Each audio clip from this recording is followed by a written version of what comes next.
Unspoken Word is the manifestation of these amazingly beautiful and really gloomy and grim experiences.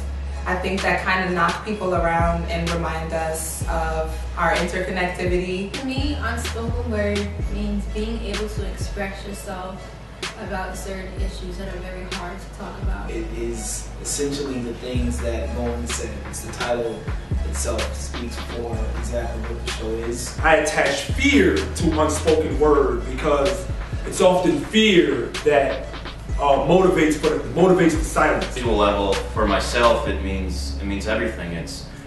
This show is the culmination of all of my life experiences.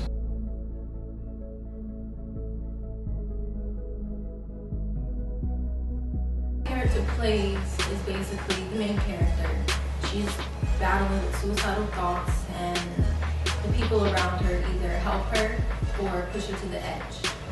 I play a confused teacher, battling with his own issues, and I like the idea of being able to play a teacher that's not the average, everyday teacher that everyone expects them to be with robotic answers, but rather someone that, in the school system, these teachers, they themselves have their own issues that they deal with, and they're not, they have to keep them at the door. Kind of the love interest, and I provide the yin and the yang to her relationship with love, and my job is to kind of illustrate what a love interest would look like, and maybe an example of a love interest in somebody's life that's contemplating suicide. I'm like the villain of Unspoken Word in a sense.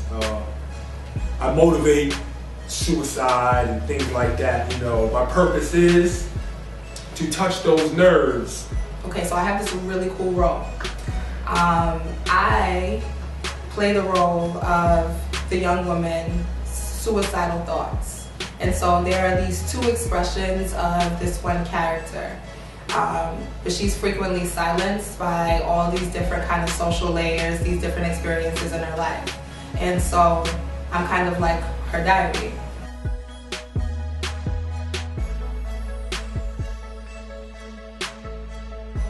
I believe the show will affect the community in ways that people will be more sensitive to issues with suicide, a more sensitive approach to the problem, and a bit of more understanding in how to help people with the issue.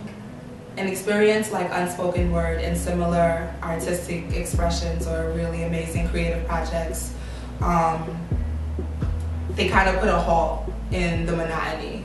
And they kind of say, hey, let's question the status quo. What kinds of things are happening around us? What are we closing our eyes to? What are we talking about? What do we need to be talking about? What kinds of things that I have inside of me that I haven't really been talking about with the people in my lives? Well, how would that make me feel? And I think this experience will be different for every person that goes on the journey that is the show. But I think it'll give the collective community space to stop, look around, think, assess, and it could be the beginning of a really healing process.